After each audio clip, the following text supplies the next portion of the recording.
Welcome to the Alcohol Minimalist podcast. I'm your host, Molly Watts. If you want to change your drinking habits and create a peaceful relationship with alcohol, you're in the right place. This podcast explores the strategies I use to overcome a lifetime of family alcohol abuse, more than 30 years of anxiety and worry about my own drinking, and what felt like an unbreakable daily drinking habit. Becoming an alcohol minimalist means removing excess alcohol from your life so it doesn't remove you from life. It means being able to take alcohol or leave it without feeling deprived. It means to live peacefully, being able to enjoy a glass of wine without feeling guilty and without needing to finish the bottle. With science on our side, we'll shatter your past patterns and eliminate your excuses. Changing your relationship with alcohol is possible. I'm here to help you do it. Let's start now. Well, hello and welcome back to the Alcohol Minimalist podcast with me, your host, Molly Watts, coming to you from a gray, foggy, cloudy Oregon. Looks a little damp out too. This after two really beautiful days this weekend, so I really can't complain too much and won't. It's the end of spring. What can I say? May is on its way, and I'm really hopeful for some drier, sunnier weather. Today on the podcast, I am just so excited to share this episode with you. I am speaking with Dr. Erik Fisher. Dr. Fisher is an addiction psychiatrist, bioethics scholar, and author. He is an assistant professor of clinical psychiatry at Columbia University, where he studies and teaches law, ethics, and policy relating to psychiatry and neuroscience, especially issues related to substance abuse disorders and other addictive behaviors. That from his bio, of course. He is the author of a book called The Urge, Our History of Addiction. And it was that book that led me to him and wanting to talk with him. He's also the host of a podcast called Flourishing After Addiction. He brings a very interesting perspective. He is not only someone who studies addiction, being a psychiatrist and bioethicist, but he also is a recovering alcoholic himself. So his book is a combination of both a rich historical perspective on addiction, but also his personal stories from both his own personal experience and his patients weaved in. So I know you're going to love the book. I enjoyed our conversation because, as you will hear, he is also an adult child of an alcoholic like myself. So we had a lot of things to talk about. It's not often I get someone on the show who is a child of an alcoholic, who has struggled with their own drinking, who is interested in neuroscience. So obviously I loved being able to talk with him and just hear what he had to share. Here is my conversation with Dr. Erik Fisher. Good morning, Carl. Thank you so much for being on the Alcohol Minimalist podcast. I was so excited to connect with you and to have you actually say yes to coming on the show and talking about your book, The Urge, Our History of Addiction. Such a very interesting and strong topic. And as I shared with you before we jumped on, I also just have so much to talk with you about because we have a lot of shared connections in terms of our history. And you have an interesting personal journey that goes into the writing of this book in and of itself. So welcome to the show. And thank you for being here. Thanks so much, Molly. It's good to meet you. Yeah, nice to meet you too. And just so we could tell people a little bit about this before we even get started on this, I'm talking to you today. It's early in the morning here in Oregon, and you are in Portugal. And tell me about why you're there even in Portugal right now.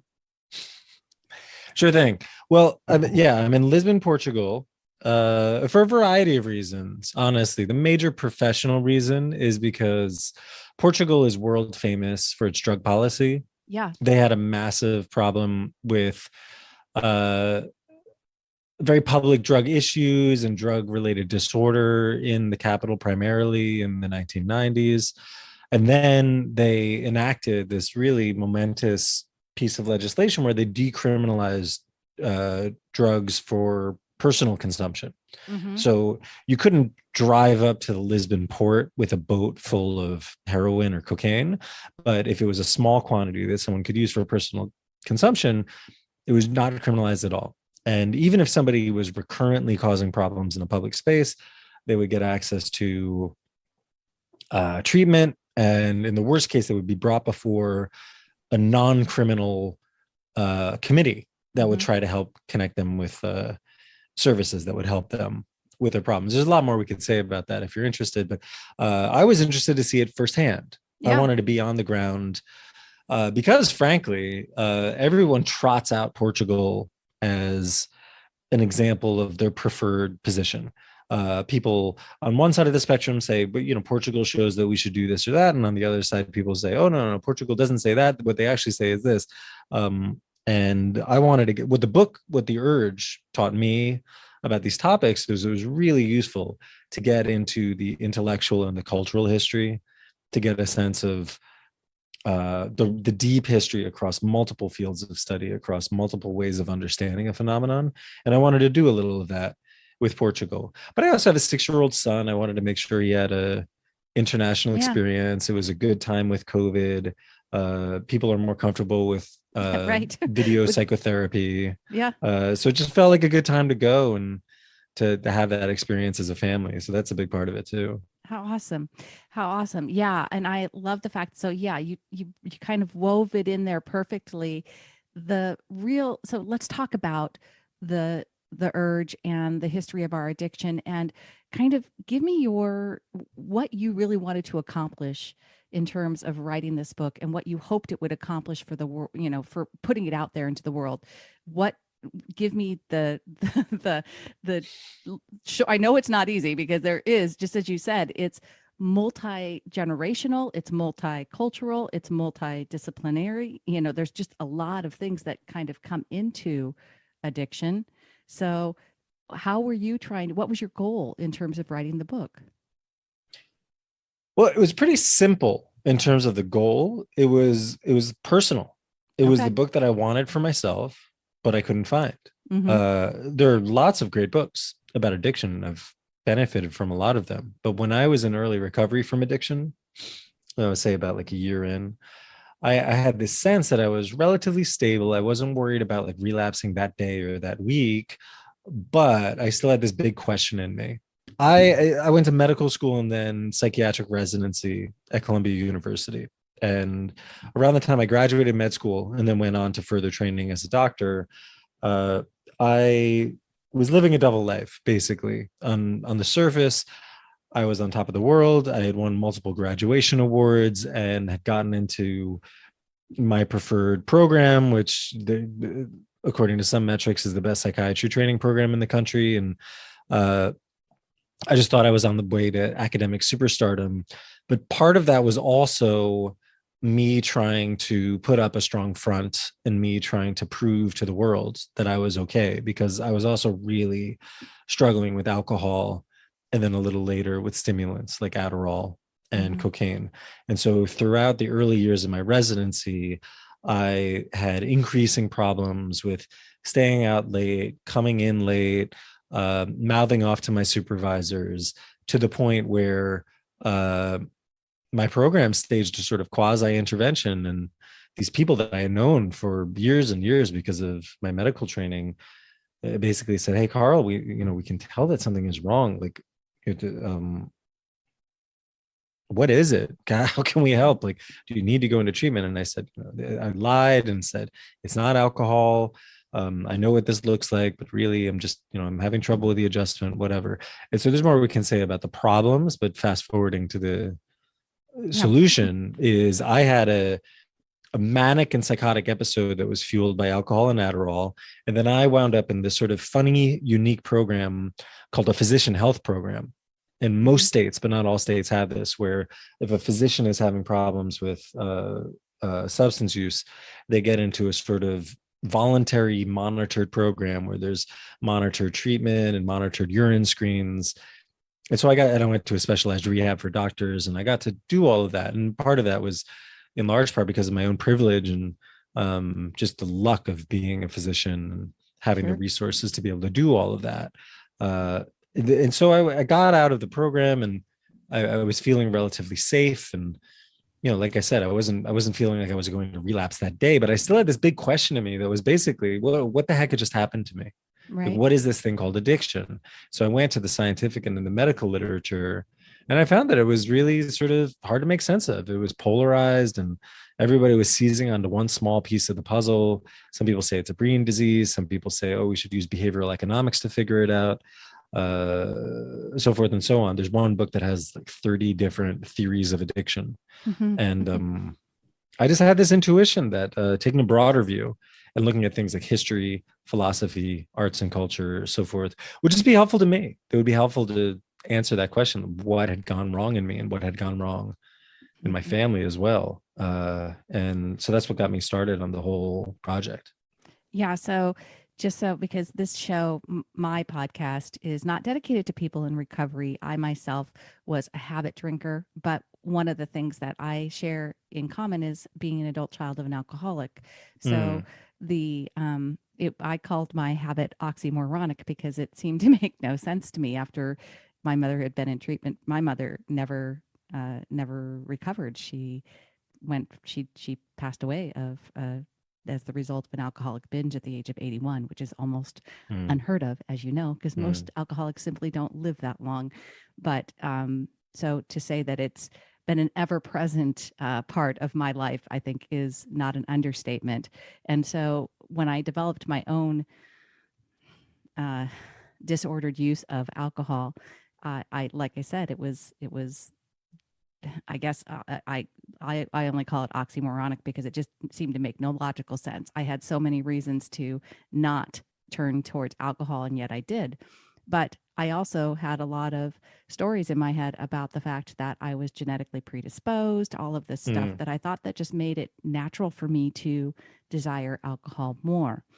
So one of the things that and in my journey, like I said, I never reached the point of being physically dependent on alcohol. But one of the things that I've come to believe, and I'd love to hear your thoughts on this, is that before someone develops a physical dependence on alcohol, they they did they develop a psychological dependence on it. So whether the that you really don't get to the point where you're physically dependent until you've created a psychological dependence. And I think that people do want to, so we take whether we take the word addiction to its, what I love about your book too is the fact that addiction from earlier cultures didn't necessarily mean physical dependence, right? So Right. let's talk about that. But what do you think about that? Do you think that people it's a psychological problem before it becomes a physical problem? And that, I guess, would fit into what you've learned about the history of addiction. Yeah, I think it's important to be very, very careful about those types of distinctions. Mm-hmm. And in many ways, we've overemphasized the distinction between a so-called physical and psychological addiction. Um, I thank you for sharing your story, and I totally respect and agree with your perspective that the problematic substance use exists on a spectrum. Yeah. And there's one group of alcohol researchers who were working as early as the 70s and 80s, who said that it's the people who fall short of the extreme and stereotypical addiction who are the underserved majority. The high Uh, functioning, right? so many people who have problems Yeah. with drinking, where their drinking or their other drug use is causing problems at work or causing problems in their personal life or causing problems in their health, but it doesn't feel like that kind of extreme powerlessness and loss of control. So I think it's really important, really useful to recognize the whole spectrum and to acknowledge that people can have problems at many points along that curve. But I'm cautious about the physical versus psychological distinction because, for one thing, like you said, the notion of addiction as it comes to us deep in our culture from philosophers and from theologians 100 years ago is that addiction is something universal to the human condition. Yeah. These are the problems that people like Aristotle, like St. Augustine, and many, many others have struggled with for millennium, actually. We have plenty of examples of deadly, dangerous addictions, which have nothing to do with the ingestion of a mind-altering substance. Right. Gambling is one Right. of the most fatal addictions. It has an incredibly high suicide rate. Somebody with a gambling addiction can completely devastate their family's finances and cause massive multi-generational problems. And when I looked at the historical record, a case of gambling addiction was the first that I found. Really? In a Wow. case from the Rig Veda, which is the ancient hymns and Oh, yeah. texts of Sanskrit, of South Asian Indian spiritual practice. There's a poem that describes a really beautiful poem that describes a case of a gambler who loses everything, loses his beloved wife and his family and his connections, and even though he doesn't want to go back, he feels himself pulled back to the dice. So it was only later when we really medicalized this notion of addiction as if it was the brain being hijacked by a wayward chemical. And also, I should mention, the pharmaceutical companies really leaned into this notion of physical versus psychological Right. dependence because then they can fix it. well, and also the purveyors of the addiction supply industries, the purveyors of potentially harmful products like alcohol and like tobacco and like others could say, oh, our thing, and the opioid manufacturers did this as well. They said, oh, our stuff is not really physically addiction. It's only psychologically addiction. That happened with stimulants as well as early as the 1920s. It's a move that's happened over and over again. Ours is not a bad drug. Ours is a good drug. Those bad drugs over there, they cause real physical addiction. Ours is only psychologically addiction. So you have to be really careful about how those stories are used. Oh, it's fabulous. That I love that. I'm going to read this from the book because this is kind of what we've just been talking about, but it's because I think that one of the problems we have as society is because we have, just demonized the word addiction so much, right? So that everybody that feels like if you say you're an addict or if you were addicted to something, you're a criminal, you're just an absolute, you're obviously a worthless human being, right? These are all the things that we have associated with it. So here's from the book, The Urge, The History of Our Addiction. From the beginning, the word addiction was not a narrow description of a medical problem, but an immensely rich and complicated term used to gesture toward core mysteries of the human condition. It was not just about drugs, but about willing and agency, being someone who chooses, and the related timeless puzzle of our seeming inability to control ourselves. It is crucial to be clear in speaking about addiction, but it is also crucial to embrace the paradox around it. Far better to welcome its capriciousness and flexibility than to fight against 500 years of culture. We could look at addiction as a big mistake, a word so vague and variable that it is meaningless and misleading. Or we could look at it as a finger pointing at the moon, something gesturing towards something mysterious, confounding, but ultimately human. I prefer the latter. I love that. I love that. Of course, the writing's brilliant, folks. If you haven't, so I'm just sharing that with you so you can understand it. But really, what I love about that is, again, I think, and what I'm going to read another quote in a bit about something that you said about about your parents. But I think for people that especially grew up as potentially a child of an alcoholic like I did, there was, I say this in my own book, being able to point at my mother and put her in a box as, as someone who was addicted, right? Who, whether I chose to, sometimes I say this, when I was feeling more compassionate, I would choose the disease model, right? She's sick. And when I was less compassionate, I would see her as just as a deviant, as someone who was selfish and, out of control, right? All of those things. But as if I kept her behavior in that box, I could separate it from my own, right? And so I think that's one of the things that your book, was really helpful and valuable for me to see, is how this division of keeping people in silos really, keeps us all from solving the real issues at hand. And those issues go beyond just, they're when you talk about all of those things we just talked about, tobacco and gambling and alcohol and all of it, right? People are always going to seek out these mind altering behaviors. And so we need to figure out how to do this in a way that doesn't demonize it, but also doesn't perpetuate or helps us solve a problem that does cost money and death and a lot of issues in the world.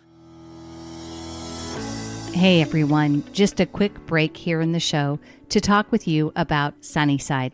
Sunnyside has partnered with me, and I am super excited to share this company with you. I've actually had the founders on the show before, and I will link that in the show notes so you can hear a little bit from them. Sunnyside is an app that helps you cut back on your drinking or simply build healthier drinking habits. I have watched the company grow over this last year, and I'm so impressed. They are deeply mission-driven, and they are building a service to help millions of people create a healthier relationship with alcohol. And they're doing it without the pressure to quit or feel guilty.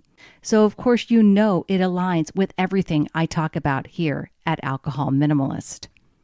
Think of Sunnyside as a digital coach that helps you set the plan for the week and provides tools to track your drinks and measure your progress, all while using proven behavior change techniques to create a lasting habit change. It's super easy to start, super easy to stick to, and it includes a 15-day free trial so you can test it out. Really, it's worth checking out.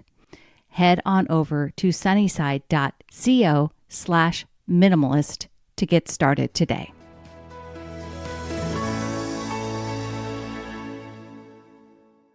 Thank you for sharing that, Molly. I can see why you identified with portions of the book, because I had a similar process going on even within my family, where both my parents were alcoholics, and my mother, who was a high functioning university professor, would point at my father and say, "I'm not an alcoholic. Look at your father. He's the one who's been to rehab 4 times. He's the one that is getting the DUIs. I'm different." And I looked at both of them and I said, "I'm different from both of you." And in a way, that us versus them process was reinforced in my medical training, which again, medicine is a tremendous and valuable tool. It's helped me immensely. I'd like being a psychiatrist. I think there's a lot that psychiatry has to offer, but there were other elements in my training that reinforce that us-them dichotomy. And I start the book when I'm in the psychiatric ward in the middle of my alcohol and stimulant-induced mania. That was the beginning of my journey, when I started to see that there wasn't so much of a distinction between myself and my patients, that I could look at the other people, the other co-travelers in the dual diagnosis ward, and start to see that, the lines dividing me from, say, people who had struggled for a long time there were not so established. They were not so clear. And there's tremendous hope and opportunity for change in recognizing that porousness and that flexibility and the false construction of that us versus them dichotomy. So that's something that I think is a daily struggle in a way, to not hold on too tightly to some notion of who I am. Yeah. Now I'm 12 years sober in my case, so that means that I should be here, or I should have accomplished that, or I shouldn't be angry anymore, or some other nonsense. Like it's all part of the same suite of like that quote describes, the timeless struggle of self-control. Yeah. I know that I think you did go through, or you've done AA, or you're part of, I don't know. I know you talk about AA in the book, and I never want to, in a positive light is what I should say. And I always say, if AA is helping someone and AA has helped you, then I am nothing but 100% on board, grateful. And I know obviously the program has helped thousands, so if not millions by now. But I think it's important to understand, and I share this in my book, about the history of the AA program, at least in the United States. I can't speak to across the world, but the powerful political and legal system push that AA got, which sort of then has made the 12-step program the gold standard for treatment and recovery here in the United States. And the thing that I have always struggled with, and in terms of AA, and I would have never gone to an AA meeting myself because again, my mom was over here, those people over there. I wasn't like that. In fact, I was somebody who didn't like to I didn't like to drink to the point of being altered. I just drank routinely and habitually on a daily basis. I believed I needed to drink to take the edge off. It was way beyond the limits of, would have been considered heavy risk, heavy drinking, heavy use in the, by the alcohol use disorder spectrum. But the thing that I've struggled with in terms of AA is the disease model itself, and the idea that you are powerless, and that when you, and as a psychiatrist, I'm very interested to hear your take on this, because for me, once I understood how powerful my brain was in creating the feeling of desire in and of itself, just by retraining my brain to think through things differently and to see alcohol in a different way, to really understand it, to educate myself on the science of alcohol. And once I really started to understand that, that being genetically predisposed did not mean that I was on that I didn't have to drink alcohol. There was a lot of stories that I held on to, self-limiting beliefs that really fueled my drinking habit for 30 years. And once I understood all that, I understood I also had the power to change those stories and power to change my relationship with alcohol. So you are somebody who's come through recovery. You have come through, and you're 12 years sober, and you are clearly an intelligent and, highly trained physician, and somebody that's well-versed on the brain. So I also know you have a spiritual, component to your recovery. True. Yes. But Yes. He's nodding, folks. But do you believe that you are powerless, or do you believe you are powerful in your own brain? Yeah, I think it's both. It's such an important set of questions and confusions you bring up. It's something I struggled with too myself, is ideas about disease and ideas about this thing that I supposedly had. Mm-hmm. And if there's any sort of primal sin of the medical perspective on addiction, we could trace it back to the American Revolution and perhaps even earlier. Mm-hmm. I would say it's making addiction into some sort of thing, as if it's like a bug, like it's a virus or it's a bacterium that you catch. And there's a jargon term for that, which is essentialism, which is to say that it's an essence. It's like a thing separate from me. There's more we could say about that, but you talked about the way that our treatment system has become de facto one size fits all. That right. When most people go for alcohol or other drug treatment, they wind up in a 12-step based program, and they are told that there's usually, this is changing a little bit, but usually they're told there's one way. If you don't go to AA after this, you won't make it. If somebody has legal problems, they could be mandated to 12-step programs. It used to be court ordered, right? To 12-step. And it still is. Yeah. And there are different legal, because part of my scholarly work is on ethics and law as it relates to psychiatry and neuroscience. Right. There are different court interpretations about whether that's even legal, but it happens every day. One really fascinating discovery I made in the book that I never learned about in medical school, and I never learned about in my own recovery, was the complicated relationship between the treatment industry and AA, or the 12 steps as such. The early founders of the 12 steps said, Bill Wilson in particular said, we don't think that alcoholism should be described as a disease. The disease model was something that grew up sort of in relationship to, but not from, the notion of the 12 steps. And there was this sort of treatment industrial complex, in the words of one senator who was actually in recovery, who was part of this movement and then later had concerns about it. There's this treatment industrial complex that grew up sort of adjacent to AA, but it wasn't quite AA. A lot of people were in AA who were in the treatment programs administering the care. but the treatment program itself wasn't technically part of the 12 steps. It gets very complicated, but the point of all this is to come back to your question about powerlessness.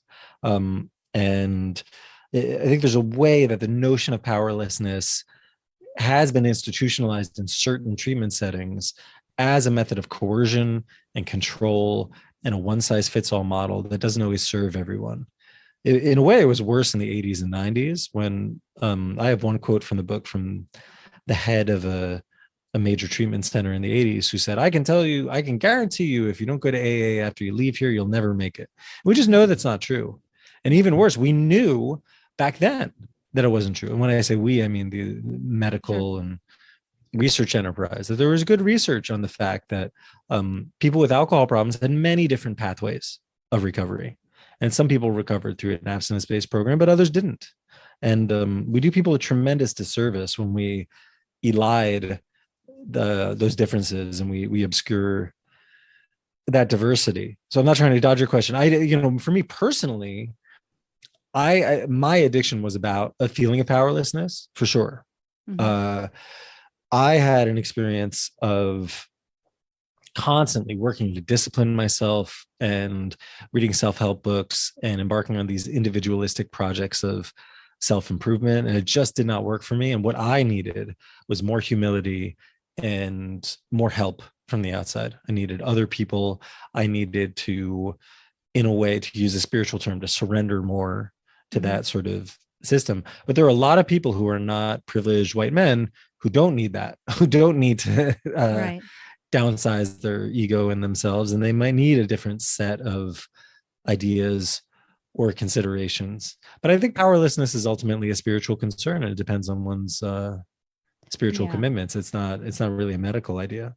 So the 12 steps are very, like I said, they're more religious based and God based in terms of spirituality. I don't frown down on spirituality, because I think that spirituality is a big part of being in, a more positive cognitive mental state in general, right? I think that you have to, in the book, I don't know if you're familiar with The Abstinence Myth, if you've ever read Dr. Adi Jaffe, but he talks about the whole idea of basically addiction being, different levels, whether it's medical and spiritual and psychological, all of these, different facets of addiction, but also that, again, that the recovery system has focused on the idea that we have to be abstinent, that's the, that the focus is on the substance as opposed to treating the underlying issues of why someone's turning to a mind altering drug in the first place, right?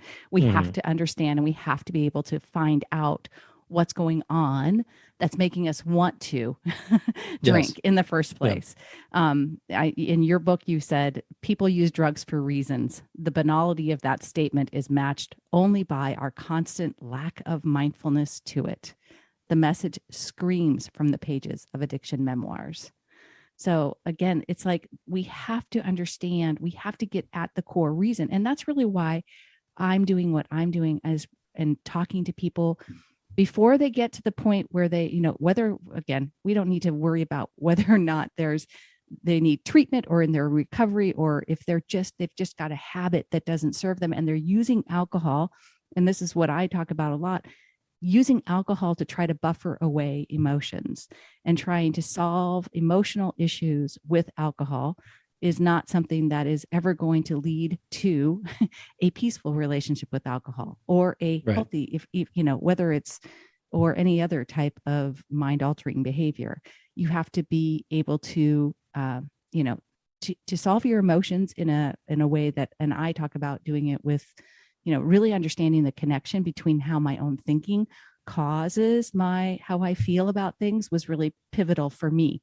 I never really understood that. Call it cognitive behavioral therapy to some degree, but that whole idea, I never connected the dots. I always wanted to look outside, blame the circumstances of my life for how I was feeling, as opposed to understanding that I had a choice every day to make about applying my own judgment to the circumstances of my life. And how I applied that judgment is really how I feel, right? It determines how I feel in the world.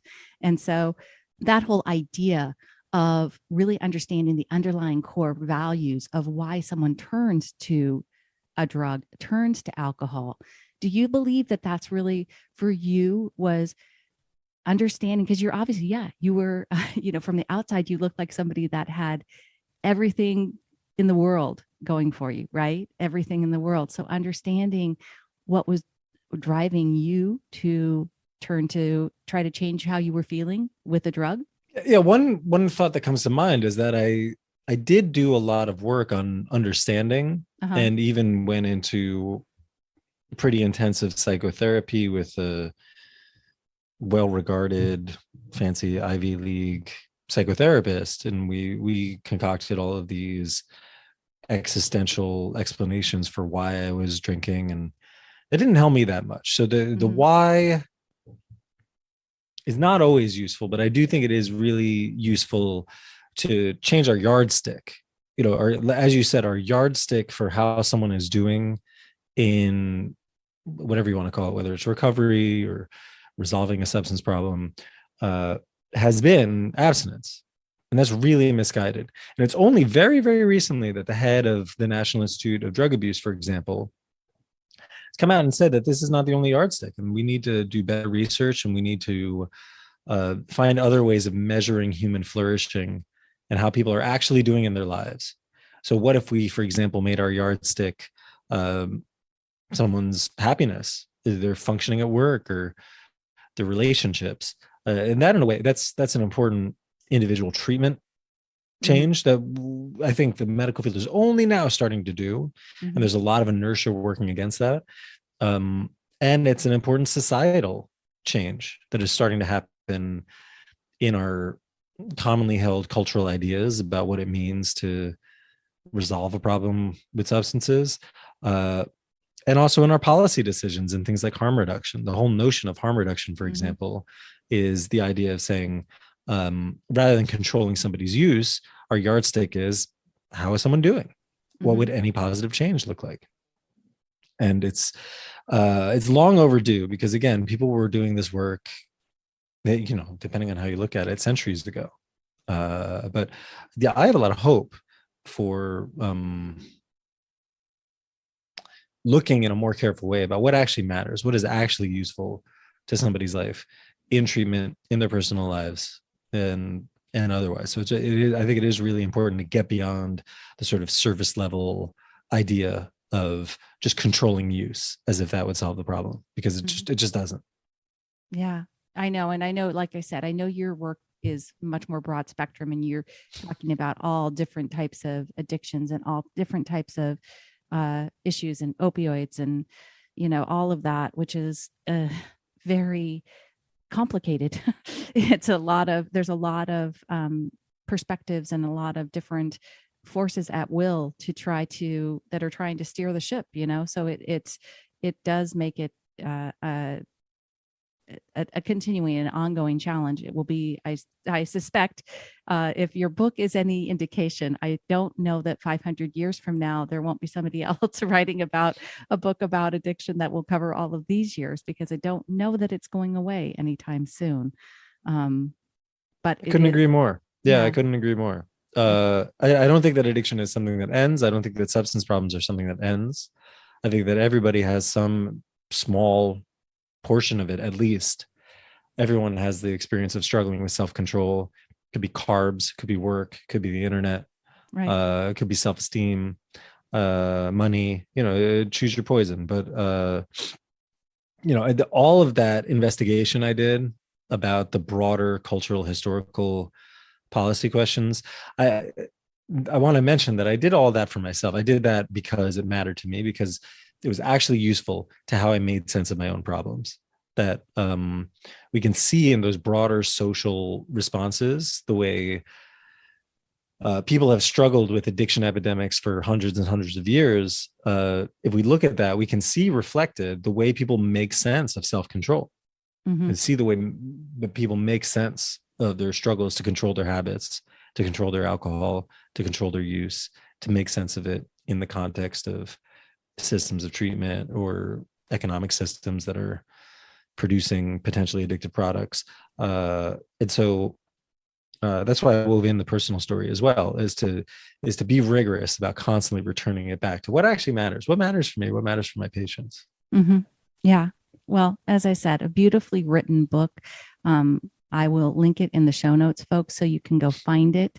And I think, wow, I just appreciate you having the conversation with me this morning and talking about all of the offline stuff that is a part of this conversation, because it is, there is a lot to talk about when it comes to this, to the human brain, and to understanding human behavior, and to understanding that across centuries and across cultures. And I think that, if anything, what I got out of this, yes, I agree. The story is hopeful. The vision is hopeful. And, for people who are struggling with their alcohol use, you're not alone, right? This is a time-honored story, and you're not broken. You're not diseased. You're not too sick to figure out your own relationship with alcohol. And, I just appreciate you, Carl, for being here with me and talking about the urge, our history of addiction, and your own story as well. Thanks so much, Molly. It's really been a pleasure. Thank you for listening to the Alcohol Minimalist podcast.